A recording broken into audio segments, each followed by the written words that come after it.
Cyber crimes పెరిగిన తర్వాత సామాన్యుడి దగ్గర నుంచి సెలబ్రిటీల వరకు ఏదో ఒక రకంగా దాని మాయలో దాని ముసుగులో అయితే పడిపోతూ ఉన్నారు. మరికొందరు సెలబ్రిటీలు పెద్ద పెద్ద నాయకుల పేర్ల మీద ఎదుటి వాళ్ళను బురిడి కొట్టిస్తూ ఉన్నారు. ఈ లిస్టులో దాదాపు అందరూ పడుతూ ఉన్నారు ఏదో సందర్భంలో. మొన్నటికి మనం చూసాం, ఒక టీడీపీ ఎమ్మెల్యే ఈడీ సిబిఐ అంటే కోట్ల కోట్లు చెల్లించుకున్న తర్వాత తెలిసింది ఇదంతా ఫేక్ అని. ఆయనే మైదుకూరు టీడీపీ ఎమ్మెల్యే. సిడిపిఐ ఈడీ అనగానే కోట్ల కోట్లు చెల్లించుకున్నారు. తాజాగా ఈసారి నారా లోకేష్ మంత్రి గారి పేరును వాడేసుకున్నారు. మంత్రి గారి పేరు మీద వాట్సాప్లో ఒక అకౌంట్ క్రియేట్ చేసుకున్నారట. ఆయన ఫోటో పెట్టి మొత్తం ఒక పారిశ్రామికవేత్తకు మెసేజ్ చేశారట. ఒక పెద్ద ప్రాజెక్టుకి సంబంధించి ప్రైవేట్ వాళ్ళతో స్టడీ చేయించాలి, దానికోసం ఒక 54 లక్షల రూపాయలు ఖర్చు అవుతుంది, ప్రభుత్వం నుంచి ఖర్చు పెట్టలేము, దాన్ని స్టడీ చేయించాలి, సో మీరు దానికి డొనేట్ చేయండి, మీరు దానికి స్పాన్సర్ చేయండి అని చెప్పి ఏమో లోకేష్ గారి పేరు మీద నుంచి ఒక పారిశ్రామికవేత్తకు మెసేజ్ వెళ్ళాయట.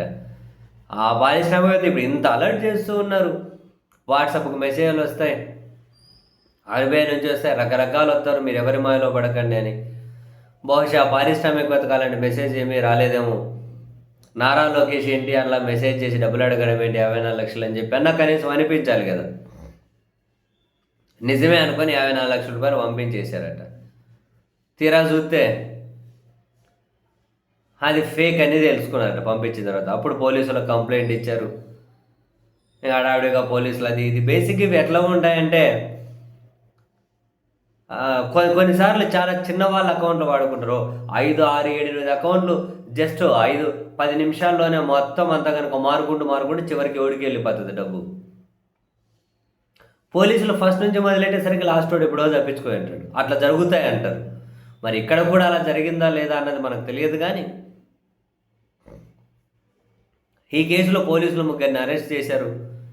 ఒకరు ఏమని చెప్పి రాజేష్ అట, తర్వాత ఇంకెవరో 2 సుమంత్ అని శ్రీనాథ్ అని హైదరాబాద్లో ఉన్నారట. వాళ్ళని అరెస్ట్ చేశారు. మేజిస్ట్రేట్ 14 రోజులు రిమాండ్ ఇస్తే చర్లపల్లి జైలుకు పంపించారంట.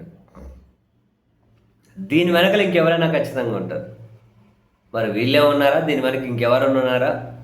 ఇది వీళ్ళు ప్లాన్డ్గా చేశారా, లేకుంటే సైబర్ క్రైమ్ ఈ సైబర్ ముఠాలో భాగంగా చేశారా అన్న విషయం అయితే తెలియదు. ఎన్ని రకాలుగా అలర్ట్స్ వస్తూ ఉన్నాయి. మీరు జాగ్రత్తగా ఉండండి అని. ఓటీపీలు షేర్ చేయకండి. క్యూఆర్ కోడ్లు పెట్టి అడుక్కునే వాళ్ళు కొందరు, విరాళాల పేరుతో అడుక్కునే వాళ్ళు కొందరు, రకరకాల దొంగలందరూ తయారయ్యారు. జెన్యూన్గా మీకు ఐ కాంటాక్ట్ ఉండి తెలిసిన వాళ్ళు అడిగితే మాత్రమే అలా ఏమైనా కనుక సహాయాలు చేయాలనుకుంటే చేయాలి ఏదో రూపంలో. ఇట్లా చేయకండి. మీరు ఆన్లైన్లో మోసాల బారిన పడకండి. ఎవరు ఎంత మొత్తుకున్నా పడేవాళ్ళు పడుతూనే ఉన్నారు.